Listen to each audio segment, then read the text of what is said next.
전쟁 장관 피트 헤그세스는 미국이 호르무즈 해협 작전을 완전히 통제하고 있다고 밝혔습니다. 이미 자국 군대를 동원해 세계로 향하는 석유 흐름을 차단하겠다고 위협한 이란에게는 어떤 이해관계가 걸려 있을까요? 전 세계 석유 소비의 약 4분의 1이 매일 호르무즈 해협을 통과하며 이란 정부는 이 해협의 항구들을 통해 자국 석유를 수출하는 데 크게 의존하며 막대한 현금 흐름을 얻고 있습니다. 이제 이란에 대한 압박은 매우 심각한 상황입니다. 지금 전쟁부 장관의 말을 들어보겠습니다. 우리는 이 봉쇄를 미국 해군력의 10%도 안 되는 전력으로 실행하고 있습니다. 수치는 명확합니다. 우리는 세계에서 가장 강력한 해군의 10%만을 사용하고 있고 여러분은 해군의 0%를 가지고 있습니다. 이것이 진정한 통제입니다. 또한 우리는 해적과 테러리스트를 오랜 기간 상대해왔습니다. 하지만 대안이 있습니다. 협상가들이 말했듯이 이란은 번영하는 미래와 황금 다리를 택할 수 있으며 우리는 이란 국민을 위해 그렇게 하기를 바랍니다. 우리는 필요한 만큼 오랫동안 이 봉쇄를 유지하겠습니다. 그 후 펜타곤은 미국이 어떻게 효과적으로 이 봉쇄를 시행하고 있는지 보여주는 이 영상을 공개했습니다. 먼저 선두에는 파란색으로 표시된 미국 구축함이 도망치려는 어떤 선박도 막기 위해 자리를 잡습니다. 해군은 어제 직접 경고하며 지금 돌아가거나 승선 검문을 준비하라고 했습니다. 다음 이미지는 효과를 보여줍니다. 이 빨간색 선박들 중 일부가 방향을 바꾸기 시작하는 것을 볼 수 있습니다. 지금까지 우리가 아는 바로는 14척입니다. 그들은 방향을 바꿨어요. 선을 넘는 배시네요. 마지막 이미지는 월요일 늦은 밤이었고 선박이 지나가려 하지 않았습니다. 중앙사령부는 14척의 선박 이미 방향을 바꿨다고 말합니다. 방금 제가 언급한 것처럼요. 그리고 메시지는 매우 분명합니다. 미국의 봉쇄에 도전하지 마세요. 중앙사령부는 또한 해군이 이 메시지를 어떻게 전달하고 있는지 정확히 보여주는 오디오도 공개했습니다. 미국은 공식적으로 이란의 항구와 해안을 봉쇄했습니다. 법적 조치, 선박들은 즉시 항구로 돌아가거나 목적지가 이란인 경우 항로를 취소해야 합니다. 봉쇄를 뚫으려 하지 마십시오. 이란 항구를 오가는 선박은 차단 및 압류를 위해 승선 검색을 받게 됩니다. 불라서서 준비하십시오. 봉쇄를 따르지 않으면 무력을 사용할 것입니다. 미 해군은 질서를 강제할 준비가 되어 있습니다. 나가십시오. 그 말을 들을 수 있나요? 이건 현실이에요. 월스트리트 저널은 이렇게 헤드라인을 뽑았어요. 전쟁으로 황폐해진 이란 경제, 협상을 서둘러야 할 필요성을 키우고 있다. 와나시와 이스라엘의 공격으로 인한 피해는 복구하는 데 수년이 걸릴 거예요. 이 피해를 복구하려면 이란이 협상에서 재정적 부담을 덜기 위해 압박을 받게 돼요.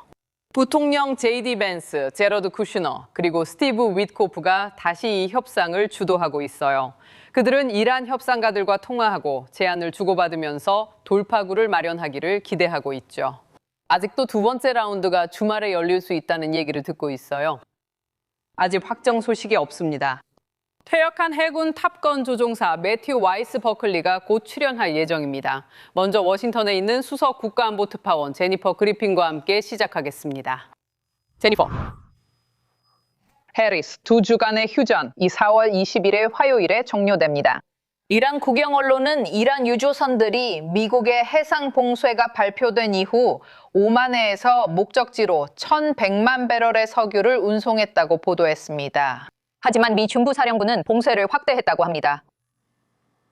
또한 파파로 제독이 지휘하는 태평양 관할 구역에서는 이란 국기를 단 선박이나 이란에 물질적 지원을 제공하는 선박을 적극적으로 추적할 것이라고 밝혔습니다. 여기에는 이란 석유를 운송하는 다크 플릿도 포함됩니다. 즉, 제와 군대는 전 세계에서 이란 제재를 받은 선박을 모두 추적할 것입니다. 우리가 자주 듣는 이 유령 함대는 이란이 제재를 피할 수 있게 해줍니다. 이 선박들은 특히 중국이 이란에서 석유를 얻기 위해 사용됩니다. 제와의 해상 봉쇄는 월요일 오전 10시에 시작되었고 센트컴에 따르면 14척의 선박이 후퇴했습니다. 미국 측의 직접 저지은 필요하지 않았습니다. 봉쇄가 시작된 지 24시간이 넘었습니다. 여러 척의 선박이 방향을 돌렸고 12척은 경계선 안에 남아 있었으며 한 척은 표시되지 않았습니다. 동쪽으로 향하던 한 척은 시도조차 하기 전에 방향을 돌렸습니다. 미 중부사령부 사령관 브렛 쿠퍼는 두 번째 중동 방문을 막 마치고 돌아왔습니다. 우리 팀은 이란을 상대로 공격 드론을 발사했습니다. 이 드론들은 이란산 모델이었지만 저희가 미국으로 가져와 미국 기술로 재조립한 뒤 다시 발사한 것이죠. 매우 효과적이었습니다. 초대된 소수의 언론인들은 미군이 겪는 장애물에 대한 자세한 내용을 묻지 않았습니다. 아무도 파이낸셜 타임즈의 단독 보도, 즉 이란이 중국의 정찰 위성을 이용해 중동에 있는 미군 기지를 감시하고 있다는 내용에 대해 언급하지 않았습니다. 이란 혁명 수비대는 2024년 말에 발사된 위성에 접근해 미국 시설을 감시하는 데 이 위성을 사용했습니다. 이는 드론과 미사일 공격 전후 모두 해당됩니다. 국제에너지기구 IEA 수장은 AAP에 유럽이 아마도 6개 정부를 보유하고 있다고 경고했으며 이어서 브라질 정부가 항공기에 대한 보호 조치를 취할 것이라고 발표했습니다. 브라질 정부는 이란 전쟁으로 석유 차단이 계속되면 곧 취소될 보호 조치를 발표했습니다. 해리스. 제니퍼 고마워요. 지금은 매튜 와이스 버클리 해군 탑건 전투기 조종사 출신이자 노폴론 히어로즈 재단의 회장님이 나오셨습니다. 오늘 뵙게 되어 반갑습니다. 이건 군사적 문제뿐 아니라 이란의 재정적으로도 큰 타격이에요. 그 작전에 대해 말씀해 주세요. 우리는 그들이 어떻게 접근하는지, 그리고 우리 전투기들이 어떻게 접근해서 그런 경고 방송을 하는지 보여주는 지도를 가지고 있었어요. 지금 이 방법이 얼마나 효과적인지 어떻게 설명하시겠어요? 해리스, 다시 만나 반갑습니다. 초대 감사합니다. 결국 모든 건 돈 문제네요.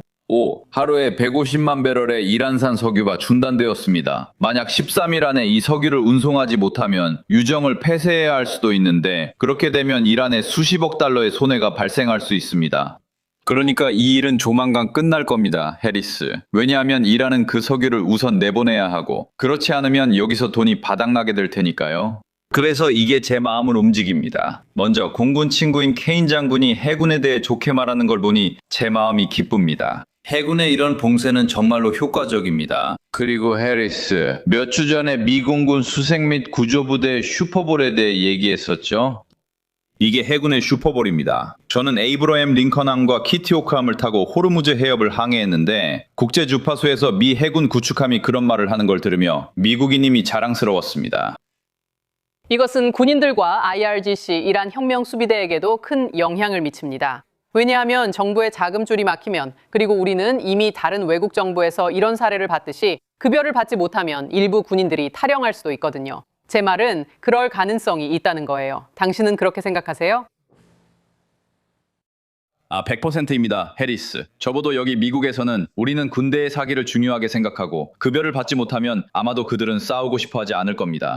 물론 IRGC 안에는 창조주를 만나고 싶어하는 광신자들도 있지만 많은 사람들, 즉 이란 국민들과 일반 이란 군인들은 그렇지 않습니다. 그들은 극단적인 전투원들이 아니죠. 그들은 가족, 아내, 자녀가 있고 생활비를 내야 하는 사람들이죠. 그러니 당신 말이 맞아요. Está impactando o moral e a vontade. 흥미로운 점은 그들이 이 돈을 헤즈볼라, 하마스, 예멘의 후티와 같은 동맹들에게 보낸다는 거예요.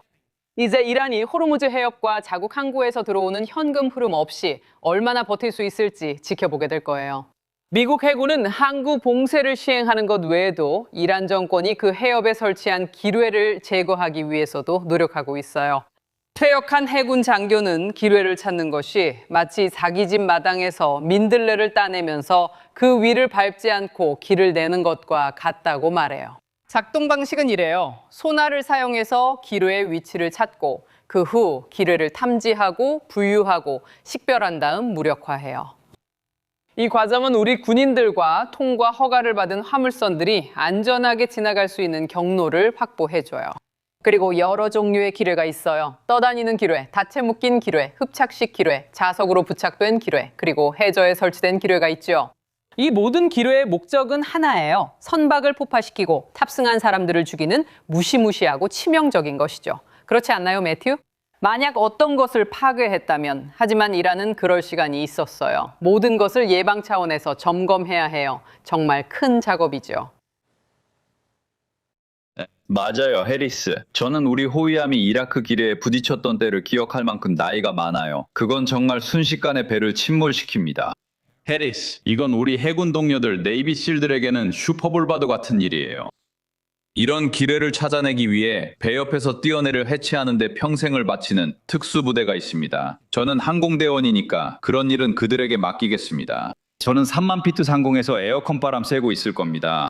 하지만 그들은 그런 일을 하도록 훈련받았습니다. 제 정보로는 이란인들은 실수로 둔 해협에 기뢰를 얼마나 설치했는지도 모른다고 합니다. 적은 수라도 하나만으로 피해가 발생할 수 있습니다. 잠깐만요. 기뢰를 어떻게 실수로 설치할 수 있죠? 그래서 여러 종류를 정리했어요. 그들은 어떤 종류를 가졌을까요? 게다가 설치를 제대로 못해서 뭘 설치했는지도 모른다니요. 작년 미드나이트 해머 작전 이후에 해리스, 그들은 모자이크 계획을 세웠어요. 만약 여기서 뱀의 머리를 자르면 모두가 싸울 수 있게 되는 거죠. 31개의 개별주, 모두가 어떤 방향으로든 공격하고 총을 쏠 수 있게 돼요. 그래서 우리가 이 협상에서 이야기하고 있는 사람이 이 기뢰들에 대해 알고 있는지도 모르겠어요. 이건 어떤 반란을 일으킨 이란 사령관이 이런 일들을 하라는 명령을 받았다고 말한 적이 있었어요. 저는 그들의 지휘 구조조차, 이미 파괴된 그 구조조차도 기뢰가 어디에 있는지 모른다고 거의 확신합니다. 하지만 우리 네이비실과 해군은 이런 것들을 찾아내고 제거하는 데 세계 최고입니다. 이 정보는 매우 중요해요. 왜냐하면 헥세스와 대통령이 말했듯이 이것은 그들의 전투 능력의 큰 균열이기 때문이에요. 이것은 반군의 움직임, 지뢰 설치를 포함한 상황이 어떤지 우리에게 보여줍니다. 러시아 장관도 맞다고 했어요. 세르게이 라브로프는 오늘 게시글에서 미국의 외국 정부를 어떻게 다뤄야 하는지 메시지를 보냈어요. 경고처럼 들리네요. 인용을 시작할게요. 저는 미국의 어떤 정부가 마음에 들지 않더라도 항상 대화를 시도하라고 조언하고 싶어요. 그들과의 대화를 거부한 나라는 한 번도 없었어요. 먼저 합의를 맺고 나중에 그 합의에서 벗어난 쪽은 바로 미국이었어요. 라브로프가 이렇게 말하는 건 정말 아이러니해요. 러시아는 우크라이나에서 5년째 전쟁 중이고 먼저 대화를 제안했다고는 생각하지 않거든요. 아니에요, 해리스. 라브로프는 위선자예요. 젊은 우크라이나인들과 러시아인들이 동유럽에서 머리카락, 이빨, 그리고 안구까지 잃고 있어요. 말씀드렸듯이 이 전쟁은 4, 5년은 더 갈 거예요. 정말 부끄러운 일입니다. 왜 그들은 젤렌스키와 만나 갈등을 해결하지 않을까요? 트럼프 대통령, 헤그세스, 그리고 케인 장군이 47년 전에 급진 이슬람 정권이 시작한 전쟁을 끝내고 있습니다. 해리스, 우리도 이걸 끝낼까요? 매튜 와이스 버클리 정말 잘하셨어요. 언젠가 이 호루라기 쓸 거예요. 대화 즐거웠어요, 산타 할아버지. 안녕히 계세요.